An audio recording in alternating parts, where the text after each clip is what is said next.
दोस्तों जय हिंद। स्वागत है अपने यूट्यूब चैनल लैब्स गोल में। आपको पता है कि कल सी टेट का रिजल्ट आ चुका है, उसके बाद यूपी टेट का रिजल्ट आना है, उसके बाद शिक्षक भर्ती का नोटिफिकेशन भी आना है। तो कब आना है ये बातें मैंने वीडियो में बता दी हैं। अगर आपने वो वीडियो नहीं देखा है तो लिंक डिस्क्रिप्शन में है, आप वहां से जाके देख लीजिए कि कब यूपी टेट का रिजल्ट आएगा और कब शिक्षक भर्ती का नोटिफिकेशन आएगा। ठीक है। अब देखिए, मैंने कल आपको बताया था कि विधानसभा चुनाव खत्म होने के बाद आपकी जो भर्ती प्रोसेस है, जितनी भी भर्ती प्रोसेस है, चाहे लेखपाल की हो, चाहे शिक्षक भर्ती की हो, चाहे और किसी विभाग की हो, बहुत जल्दी होने की संभावना उनको बताई जा रही है ना। तो उसी को ध्यान में रखते हुए दोस्तों, अब आपको ये पता है कि कोई भी भर्ती प्रक्रिया हो, कोई भी भर्ती कराई जाए, उसमें जीएस का पोर्शन जरूर पूछा जाता है ना। तो उन जीएस के पोर्शन को ध्यान में रखते हुए बहुत इंपॉर्टेंट क्वेश्चन आपके सामने डिस्कस कराए जाएंगे, चाहे फिर वो पॉलिटी के हों, चाहे हिस्ट्री के हों, चाहे फिर दोस्तों ज्योग्राफी के हों, है ना। जितना भी जीएस का पोर्शन आपसे पूछा जाता है किसी भी एग्जाम के लिए, वो बहुत इंपॉर्टेंट यहाँ से मिल जाएगा आपको। और ऐसे प्रश्न आपको डिस्कस कराए जाएंगे जो पेपर में आने की जो संभावना है उनकी बहुत अधिक रहेगी। ठीक है। अब देखिए, कुछ महीने बाद आपकी सुपर टेट की परीक्षा होनी है, लेखपाल की परीक्षा होनी है। इन परीक्षाओं में यहाँ से प्रश्न बहुत अधिक पूछे जाएंगे, इस बात पर आप भरोसा करिए। और चलिए, पहला प्रश्न मैं पढ़ देता हूँ, उसका आंसर आप दीजिए मुझे। ठीक है। तो पहला प्रश्न है कि प्रथम केंद्रीय विधानसभा का गठन कब किया गया था। ऑप्शन ए है 1922, ऑप्शन बी है 1923, ऑप्शन सी है 1921 और ऑप्शन डी है 1920। तो आपने अगर पॉलिटी को अच्छे से पढ़ा है, आपने अगर पॉलिटी को अच्छे से पढ़ा है तो आप यहाँ पर आंसर दीजिए क्या होगा। ठीक है। तो देखिए, इसका जो राइट आंसर हो जाएगा दोस्तों, वो हो जाएगा 1921। 1921 राइट आंसर बिल्कुल सही है। मैं थोड़ा डिटेल में अगर बताना चाहूँ आपको तो बता सकता हूँ कि भारत सरकार अधिनियम 1919 के तहत प्रथम प्रथम केंद्रीय विधानसभा का गठन 1921 में किया गया। इसके अगर प्रथम अध्यक्ष की बात पूछी जाए आपसे कि इसके अध्यक्ष कौन थे, तो फेडरिक हाइट थे। कौन से थे? फेडरिक हाइट थे। ये बात आपको याद रखना है। लेकिन अगर आप ये पूछे, जबकि इसके दूसरे अध्यक्ष स्वराज पार्टी के थे दोस्तों, वो कौन थे?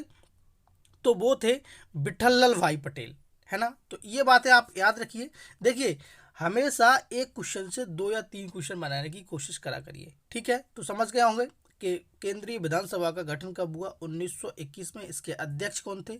तो फेडरिक हाइट थे। ठीक है। चलिए अगला प्रश्न देख लेते हैं। निम्नलिखित में से किस देश का अलिखित संविधान है?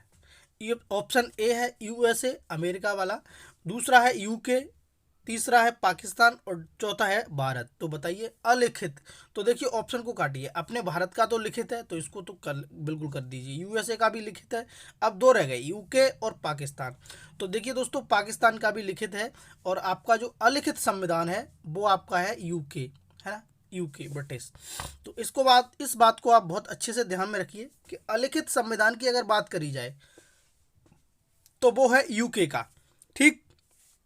चलिए, यहाँ पर संसदीय परंपराओं के हिसाब से चलाया जाता है अभी, तो इस बात को ध्यान में रखना। भारत की संविधान सभा किसके कहने पर बनाई गई थी? बहुत इंपॉर्टेंट प्रश्न है, कई बार पूछा गया है इसे। तो बताइए, केवल वो बेबल प्लान, बी ऑप्शन है क्रिप्स मिशन और सी ऑप्शन है अगस्त ऑफर और डी ऑप्शन है कैबिनेट मिशन। तो अगर आपने पॉलिटी को, राज्य व्यवस्था को पढ़ा हुआ, तो स्टार्टिंग में ये आपको पढ़ाया जाता है कि संविधान सभा का गठन हुआ, लेकिन किसके कहने पर हुआ, किसके तहत हुआ, आप बताइए मुझे। तो देखिए, आपको भी पता है क्लीमेट एटली ने 3 लोग भेजे थे, है ना, और उसको क्या कहा गया? कैबिनेट मिशन 1946 कहा गया था, है ना। ये बात आपने पढ़ी होगी। ठीक है। तो कैबिनेट मिशन 1946 के तहत दोस्तों आपका जो संविधान सभा का गठन है वो किया गया था। ठीक, इतनी बात आपको याद रखनी है। अगला प्रश्न है, भारत की संविधान सभा का अध्यक्ष कौन था? बताओ। ए ऑप्शन है doctor Bhimrao Ambedkar, B option है राजेंद्र प्रसाद, सी ऑप्शन है डॉक्टर वीएन राव और डी ऑप्शन है पंडित जवाहरलाल नेहरू। दोस्तों, आपसे पूछा गया है कि संविधान सभा का जब गठन हुआ उसका अध्यक्ष कौन था, बताइए। जो ऑप्शन दिए गए इसमें से बताइए। और ये प्रश्न आपसे सुपर टेट में, यूपी पुलिस में, लेखपाल में न जाने कब कब कहाँ कहाँ आता रहता है, तो आपको इसको बहुत अच्छे से क्वेश्चन को डिस्कस करना है। तो देखिए, भारत की संविधान सभा का अध्यक्ष अगर हम पूछे यहाँ पर ऑप्शंस के हिसाब से, तो वो है डॉक्टर राजेंद्र प्रसाद, है ना। अब मैं यहाँ आपको एक बात बताता हूँ। देखिए कि संविधान सभा, जब सबसे पहली संविधान सभा हुई थी तब अध्यक्ष बनाया गया था, वो अस्थायी रूप से अध्यक्ष बनाया गया था। और वो किसे बनाया गया था दोस्तों? वो बनाया गया था डॉक्टर सच्चिदानंद सिन्हा जी को, है ना। ये बनाया गया। और ये सभा कब हुई थी? 9 दिसंबर 1946 को हुई थी। 9 दिसंबर 1946 को जो सभा हुई दोस्तों, उसका जो अध्यक्ष है वो किसे बनाया गया? वो डॉक्टर सच्चिदानंद सिन्हा जी को बनाया गया। लेकिन 2 दिन बाद 11 दिसंबर 1946 को एक फिर सभा हुई और ये कह दिया गया कि ये सबसे बुजुर्ग है। और बहुत सारी बातें दूसरी पार्टियों के विरोध करने के बाद दोस्तों डॉक्टर राजेंद्र प्रसाद जी को स्थायी अध्यक्ष के रूप में चुन लिया गया, है ना। तो अगर आपसे ये पूछा जाए कि भारत की संविधान सभा का अध्यक्ष कौन था, तो डॉक्टर राजेंद्र प्रसाद, है ना। अगर यहाँ पूछा जाए कि प्रथम अध्यक्ष कौन था और स्थायी और अस्थायी की बात न करी जाए, तो डॉक्टर सच्चिदानंद सिन्हा ही लगाएंगे, ठीक है। अभी सुपर टेट में एक क्वेश्चन आया था यहीं से, तो यही वाला था, तो यही डॉक्टर राजेंद्र सिंह, जो डॉक्टर राजेंद्र प्रसाद है, उनको ही सही माना था, ठीक है। आप यकीन करिए यहाँ से क्वेश्चन आपको पेपर में देखने के लिए मिलेंगे, ठीक है। चलिए अगला प्रश्न देख लेते हैं। संविधान सभा के अंतर्गत लोकतंत्र के आदर्शों को हम कहाँ से देखते हैं? बहुत अच्छा प्रश्न है, बताइए। संविधान सभा के अंतर्गत लोकतंत्र के आदर्शों को हम कहाँ से देखते हैं? ए ऑप्शन है प्रस्तावना, बी ऑप्शन है भाग 3, सी ऑप्शन है भाग 4 और डी ऑप्शन है भाग 1। तो बताइए, ठीक है। अगर हमें लोकतंत्र के आदर्शों की अगर झलक मिलती है दोस्तों, तो वो मिलती है प्रस्तावना से। कहाँ से मिलती है? प्रस्तावना से, है ना। तो इसका राइट आंसर हो जाएगा ए ऑप्शन, बिल्कुल सही हो जाएगा, ठीक। संविधान के अंतर्गत भारतीय लोकतंत्र के आदर्शों की झलक हमें संविधान की प्रस्तावना में देखने को मिलती है। प्रस्तावना के माध्यम से भारतीय संविधान का सार, अपेक्षाएं, उद्देश्य और उसका लक्ष्य, दर्शन प्रकट करता है। अब देखिए, ये डिटेल में चीज़ें बता देता हूं, तो इससे कुछ होना नहीं चाहिए, आपको क्वेश्चन और अच्छे से समझ में आना चाहिए, ठीक है। चलिए अगला प्रश्न है कि भारतीय संविधान कब लागू हुआ था? बहुत अच्छा प्रश्न है, आप लोग मुझे आंसर दीजिए और उम्मीद करता हूँ ये आंसर आपको सबको पता होगा, है ना। अगर आपको ये आंसर नहीं पता है तो आपको पॉलिटी पढ़ने की बहुत ज़रूरत है, बहुत अच्छे से ज़रूरत है। और आप कर पा रहे हैं तो आप रिवीजन करिए, है ना। तो बताइए, भारतीय संविधान लागू कब हुआ था? ए ऑप्शन है 26 जनवरी 1950 को, बी ऑप्शन है 26 जनवरी 1952 को, सी ऑप्शन है 26 जनवरी 1948 को और डी ऑप्शन है 26 जनवरी 1949 को। तो आप अपना टिक करिए, जल्दी से बताइए, ठीक है। तो इसका अगर राइट आंसर की मैं बात करूं दोस्तों, तो राइट आंसर हो जाएगा इसका 26 जनवरी 1950 को। ये प्रश्न कई बार हर तरीके से पेपर में देखने को मिला है, चाहे वो किसी भी विभाग का पेपर हो, सुपर टेट का, यूपी टेट का, लेखपाल का, पुलिस का, सबका यहाँ से क्वेश्चन, ये वाला क्वेश्चन कई बार आया है। अब देखिए, कुछ लोग क्या गलती करते हैं, 26 जनवरी 1949 को लगा के आ जाते हैं, लेकिन ये आपका बिल्कुल गलत हो जाता है। क्यों भाई? 26 जनवरी 1949 को जो संविधान है वो अंगीकृत, पारित किया गया था, न कि अपनाया गया था। अपनाया गया था दोस्तों 26 जनवरी 1950 को, है ना। 26 जनवरी 1950 को अपनाया गया था। तो आपका ये आंसर जो है वो बिल्कुल सही हो जाएगा, 26 जनवरी 1950। अगला है, भारत की संविधान सभा का संवैधानिक सलाहकार कौन था? बहुत अच्छा प्रश्न है, बताइए, संवैधानिक सलाहकार कौन था? ए ऑप्शन है राजेंद्र प्रसाद, बी ऑप्शन है doctor Bhimrao Ambedkar, C option है सर BN राव और डी ऑप्शन है श्री KM मुंशी। तो आप बताइए कि संवैधानिक सलाहकार कौन था? हाँ, सही बता रहे हैं कुछ लोग, बहुत अच्छा, सही है, सही है, सही है, ठीक ठीक ठीक। देखिए, इसका राइट आंसर हो जाएगा, वो हो जाएगा डॉक्टर वो sir BN Rao. BN Rao जो थे वो भारतीय संविधान सभा के सलाहकार थे। ये बात आपको पता है? मैं थोड़ा डिटेल में बता दूं। देखिए, भारत की संविधान सभा के संवैधानिक सलाहकार BN राव थे। संविधान सभा की प्रथम बैठक कब हुई थी? यह पता है आपको? 9 दिसंबर 1946 को। अब देखिए, ये प्रश्न भी आ जाता है कि भारत की प्रथम बैठक कब हुई थी, तो 9 दिसंबर 1946 को। इसके अध्यक्ष कौन थे? डॉक्टर सच्चिदानंद सिन्हा थे। उसके बाद दोस्तों 11 दिसंबर 1946 को हुई, उसके अध्यक्ष कौन थे? डॉक्टर राजेंद्र प्रसाद थे और वो स्थायी अध्यक्ष बना दिए गए थे, ठीक है। लेकिन अगर आपसे ये पूछा है संवैधानिक सलाहकार कौन थे, तो डॉक्टर BN राव थे, ठीक है। चलिए उम्मीद करता हूँ आपको क्वेश्चन समझ में आ रहे होंगे और ऐसे ही प्रश्न आपसे पूछे जाते हैं।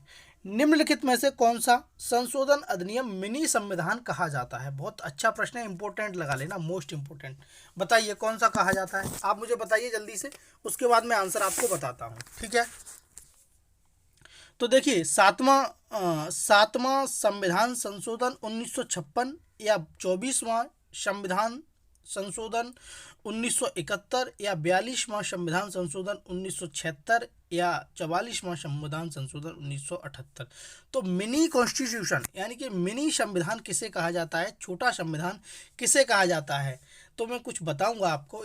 इससे पहले आप आंसर में समझ लें कि इसका राइट आंसर हो जाएगा, वो हो जाएगा 42वां संविधान संशोधन अधिनियम 1976। इसी को दोस्तों मिनी संविधान के नाम से जाना जाता है, ऐसा कहा जाता है, ऐसा संविधान में भी है, आपने पढ़ा होगा तो देखा होगा। उसी टाइम पर बहुत सारे संशोधन हुए थे, लगभग आधा संविधान संशोधन में जो नियम थे वो बदल दिए गए थे, है ना।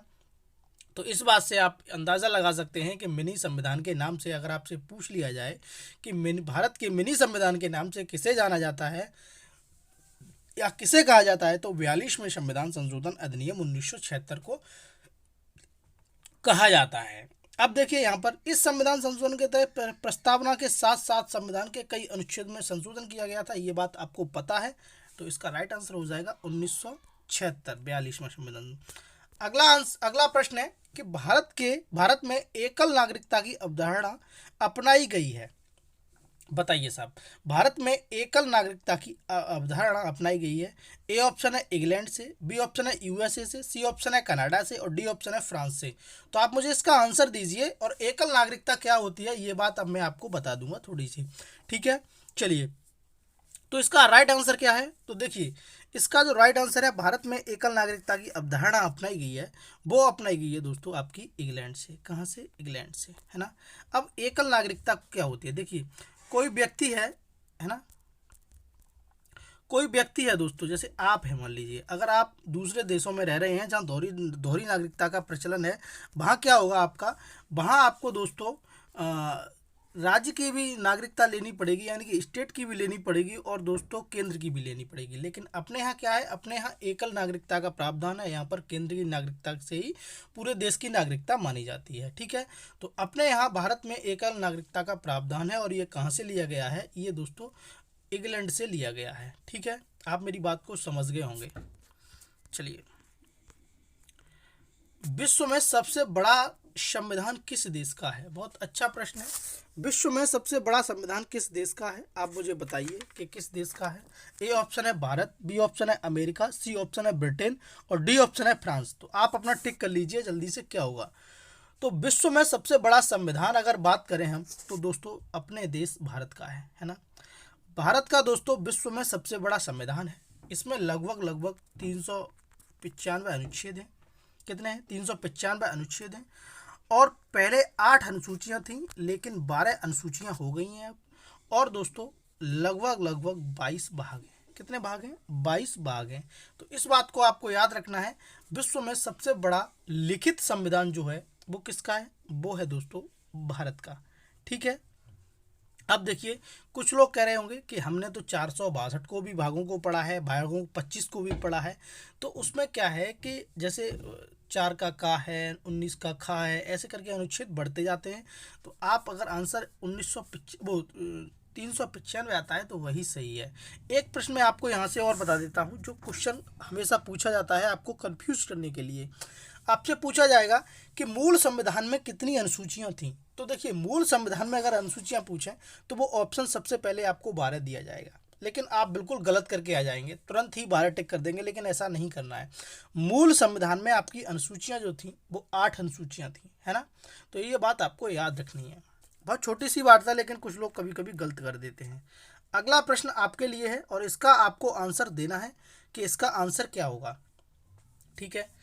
आंसर आपको बताना है कमेंट बॉक्स में कि संविधान सभा के अस्थायी अध्यक्ष कौन थे। ए ऑप्शन है doctor Rajendra Prasad, B option है पंडित जवाहरलाल नेहरू, सी ऑप्शन है डॉक्टर सच्चिदानंद सिन्हा और डी ऑप्शन है सरदार वल्लभ भाई पटेल। तो आपका आंसर इसमें देना है कमेंट बॉक्स में कि आपका क्या आंसर सही है। तभी हम देख लेंगे, मानेंगे कि आपने पूरी वीडियो को अच्छे से देखा है, आपकी पढ़ाई जो है वो अच्छे से चल रही है। ठीक है, मैं फिर से बताना चाहता हूँ, ये वीडियो जितने भी कम्पिटिटिव एग्जाम हैं जिनमें जीएस पूछा जाता है उन सभी के लिए है, चाहे फिर वो सुपर टेट हो, लेखपाल हो, यूपी पुलिस हो या फिर वन विभाग, जिस किसी की भी भर्ती हो दोस्तों, जिसमें जीएस नाम से कुछ भी पूछा जाता है वो यहाँ से आपको जरूर मिलेगा। ठीक है, तो संविधान सभा के अस्थायी अध्यक्ष कौन थे? इसमें आपको डॉक्टर राजेंद्र प्रसाद, पंडित जवाहरलाल नेहरू, सच्चिदानंद सिन्हा या सरदार वल्लभ भाई पटेल। इस आंसर में से एक आंसर आपको टिक करना है और कमेंट बॉक्स में लिखना है कि क्या आपका सही है। ठीक है, चलिए।